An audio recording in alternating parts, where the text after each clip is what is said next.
Hey friends, how are you? This is Piyush. Piyush sir English classes से मैं Piyush sir बोल रहा हूँ और मैं हाजिर हूँ आपके सामने बिल्कुल नई वीडियो लेके। Lesson number 12, rules related to noun. मैंने आपको पिछली बार वादा किया था कि नाउन्स के बाद मैं आपके सामने नाउन्स से रिलेटेड रूल्स भी लेके आऊँगा। तो हाजिर हूँ आपके सामने। उम्मीद करता हूँ आप सब बहुत अच्छे होंगे, अपने जीवन में बहुत अच्छा कर रहे होंगे।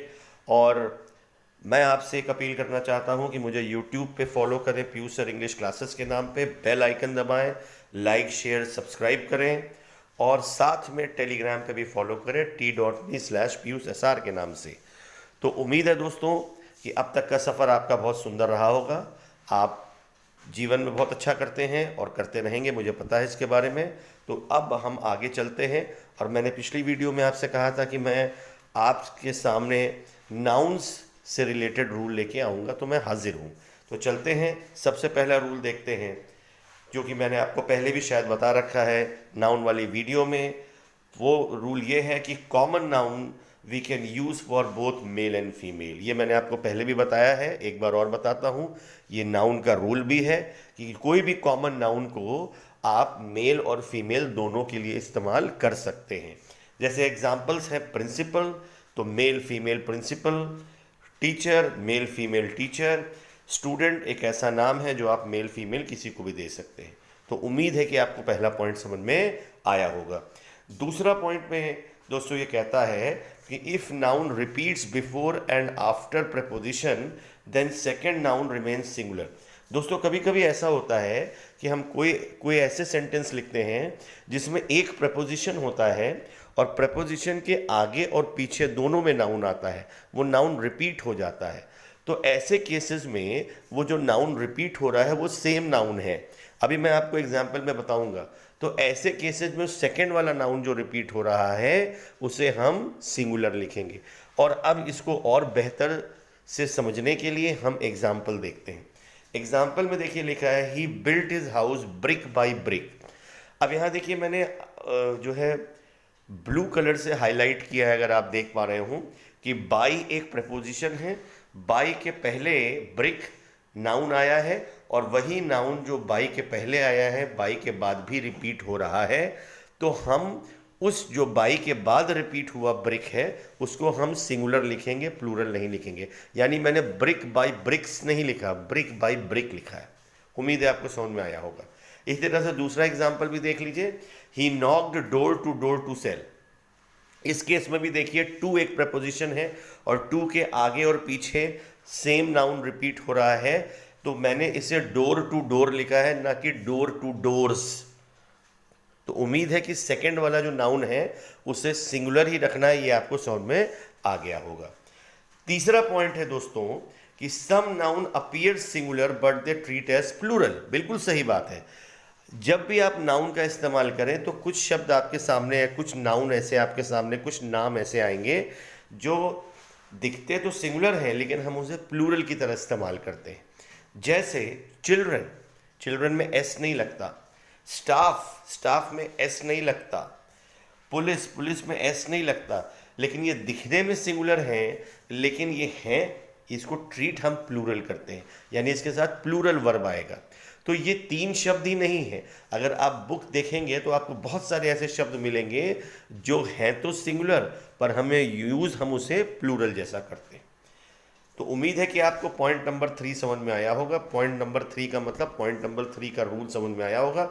रूल नंबर 4 अगर हम देखें तो रूल नंबर 4 में ये कहता है कि if a sentence has adjective of number we will place noun just after it.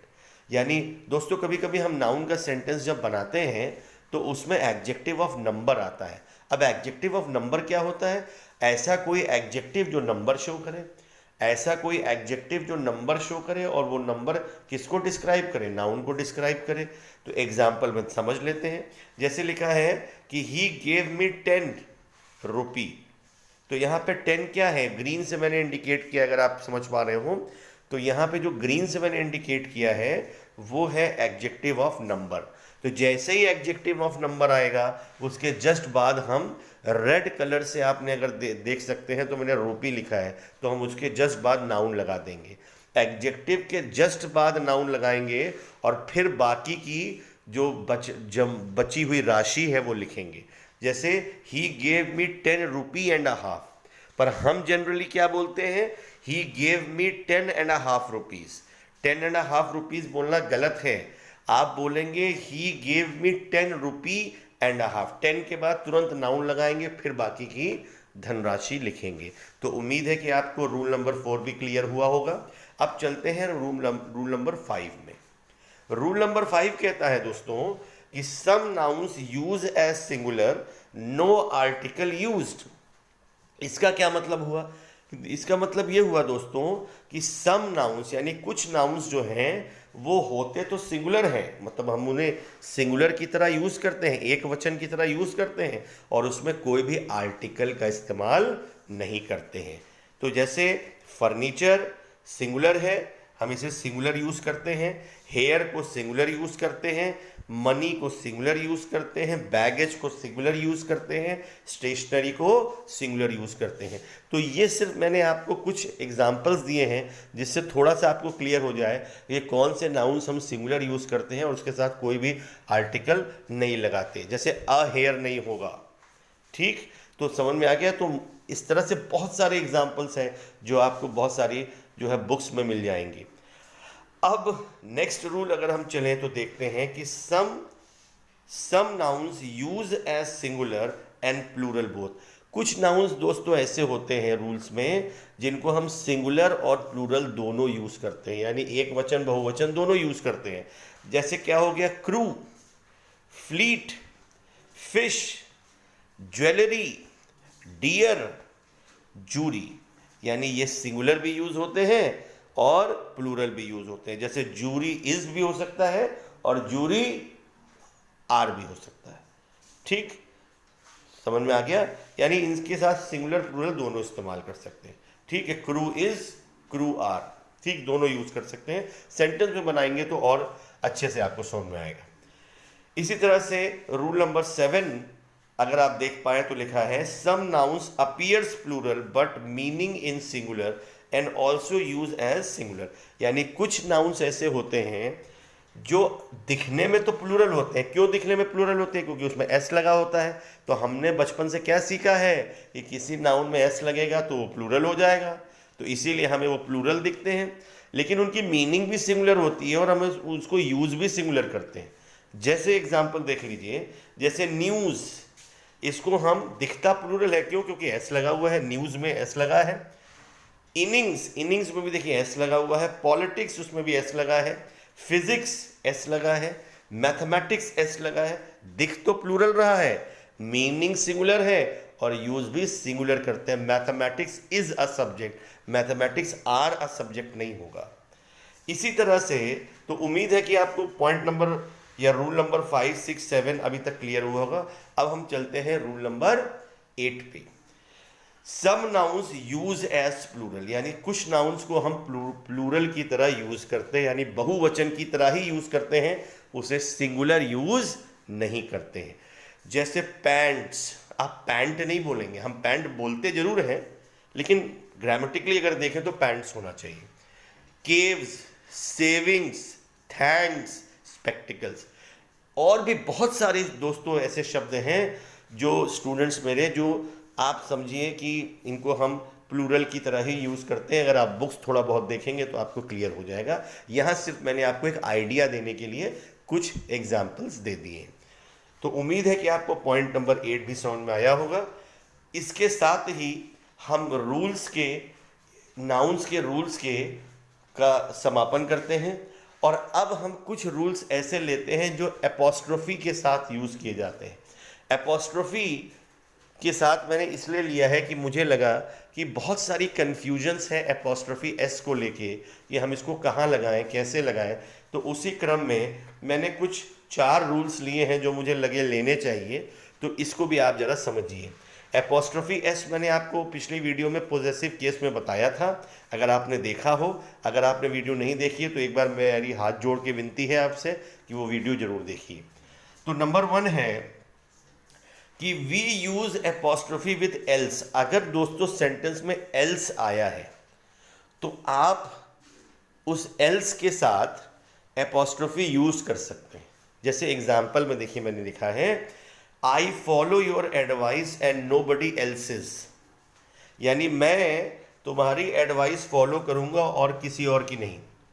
तो एल्सेज में देखिए मैंने क्या लिखा है, एपोस्ट्रोफी एस लगाया है। तो बहुत सारे लोग ऐसे करते हैं, ऐसा लिख देते हैं कि आई follow your advice and nobody's else, तो वो नोबडीज में लगा देते हैं एपोस्ट्रोफी एस, जबकि नोबडीज में ना लगा के आप एपोस्ट्रोफी एस जो है एल्स में लगाइए तो ज़्यादा सही से बन पाएगा। सेकेंड रूल जो है वो ये है एपोस्ट्रोफी में कि if plural is added with s we only use apostrophe. जैसे कि दोस्तों कई नाउन्स हम ऐसे लिखते हैं जिसमें ऑलरेडी एस जुड़ा रहता है। जैसे मैं एक बॉक्स की बात करूं तो उसमें एक्स तो जुड़ेगा नहीं, वो तो सिंपल BOX हो जाएगा। लेकिन मान लीजिए कि हम ऐसी बॉक्स डिब्बों की बात कर रहे हैं जो 1 से 2 से ज़्यादा है, तो बॉक्सेस पहले से ही लिखा हुआ है, यानी BOX और ES मैंने पहले ही लगा रखा है, मतलब हम प्लूरल की बात कर रहे हैं। तो फिर क्या होगा कि उसमें हमको एपोस्ट्रोफी एस नहीं लगाना होगा, क्योंकि एस ऑलरेडी पहले से लगा हुआ है। तो उसमें हम क्या करेंगे, सिर्फ एपोस्ट्रोफी का इस्तेमाल करेंगे, वो भी कहाँ, आखिरी में एस के बाद। इसी तरह से दूसरा एग्जाम्पल देखिए, जैसे मान लीजिए कि हम एक से ज़्यादा डॉग्स की बात कर रहे हैं, तो DOG तो एक हो गया, लेकिन DOGS अगर लगा है और उसे हमको इंडिकेट करना है कि एपोस्ट्रोफी के साथ, तो हम सिर्फ एपोस्ट्रोफी का यूज़ करेंगे। जैसे डॉग्स केनल, तो डॉग्स केनल का यहाँ का मतलब क्या हुआ कि बहुत सारे कुत्तों का घर। इसी तरह से बॉक्सेस लेबल का क्या मतलब हुआ कि बहुत सारे बॉक्सेस का ये लेबल है, यानी एक बहुत मतलब ये जो लेबल है कई सारे बॉक्सेस में लगाया जा रहा है, एक से ज़्यादा बॉक्सेस में लगाया जा रहा है। तो क्लियर है। तो जब हम नाउन में ऐसा नाउन लेंगे जिसमें ऑलरेडी एस लगा हुआ है और उसमें आप ये दर्शाना चाहते हैं कि इन बॉक्सेस का ये कोई चीज़ है, ठीक, तो उसमें सिर्फ आप एपोस्ट्रोफी लगाएंगे, उसके बाद एस नहीं लगाएंगे। यानी इसको ऐसे नहीं लिखेंगे कि BOXES एपोस्ट्रोफी एस, ये गलत हो जाएगा। तो उम्मीद है कि आपको ये पॉइंट समझ में आया होगा। तीसरा एपोस्ट्रोफी का पॉइंट है कि we do not use apostrophe with, यानी हम एपोस्ट्रोफी जो है वो किसके साथ इस्तेमाल नहीं करते हैं, hers, his, theirs, it, ours, mine, yours, ये शब्दों को याद कर लीजिए, ये पोजेसिव प्रोनाउंस है, इनको आप याद कर लीजिए कि इनके साथ अगर आप पोजेसिव नहीं भी याद कर सकते तो आप सिर्फ ये वर्ड्स याद कर लीजिए, तो आपके लिए बहुत आसान होगा कि हमें इन शब्दों के साथ जो है एपोस्ट्रोफी का यूज नहीं करना है। उम्मीद है कि आपको समझ में आया होगा। पॉइंट नंबर 4 में अगर हम चलें तो लिखा है do not use more than one apostrophe in a sentence. कोशिश करिए, ऐसा नहीं है कि अगर यूज करेंगे तो मतलब गड़बड़ है, लेकिन यूज कोशिश करिए कि एक से ज़्यादा एपोस्ट्रोफी यूज मत करिए। जैसे एक एग्जाम्पल मैंने दिया है, देखिए कि अगर आपको ये लिखना है कि I went to see Rahul's and Rohit's new apartment, यानी ऐसा मानिए इस सेंटेंस में कि राहुल और रोहित एक साथ ही रह रहे हैं और दोनों ने एक साथ ही नया अपार्टमेंट लिया है। तो ये कहने की ज़रूरत नहीं है सेंटेंस में कि मैं रोहित का और राहुल का नया अपार्टमेंट देखने गया, ये इनकरेक्ट होगा। इससे अच्छा है कि अगर आप अपोस्ट्रोफी का यूज़ करना है तो आप ऐसे कर सकते हैं कि I went to see Rahul and Rohit's, यानी सेकंड वाले में अपोस्ट्रोफी एस लगा दीजिए कि न्यू अपार्टमेंट, तो वो भी उससे ये काम बन जाएगा। यानी आप उससे भी ये कह पाएंगे कि मैं दोनों एक साथ रहते हैं और दोनों ने ही अपार्टमेंट आधा आधा पैसा मिला के ख़रीदा है, तो मैं उन दोनों का अपार्टमेंट देखने गया था। तो उम्मीद है कि आपको आज की ये वीडियो, छोटी सी वीडियो पसंद आई होगी, जिसमें मैंने आपको नाउन के रूल्स के बारे में समझाया है और एपोस्ट्रोफी के बारे में समझाया है। अगर कहीं कोई आपको दिक्कत हो तो आप वीडियो 1-2 बार और चला के देख लें तो आपको क्लियर हो जाएगा। और उम्मीद है दोस्तों कि आगे भी आप इसी तरह से मेरी वीडियो को लाइक, सब्सक्राइब और शेयर करते रहेंगे और इसे वहाँ तक पहुँचाएंगे जहाँ तक मैंने आपसे पहुँचाने की विनती करी है। दोस्तों इस वीडियो को या मेरी सारी वीडियोस को उन बच्चों तक पहुँचाइए जो सच में पढ़ना चाहते हैं। तो दोस्तों जब तक मैं दोबारा नहीं लौटता तब तक अपना बहुत बहुत ध्यान रखिएगा। मैं आपका सेवक पीयूष श्रीवास्तव अब आपसे विदा लेता हूँ। जय हिंद।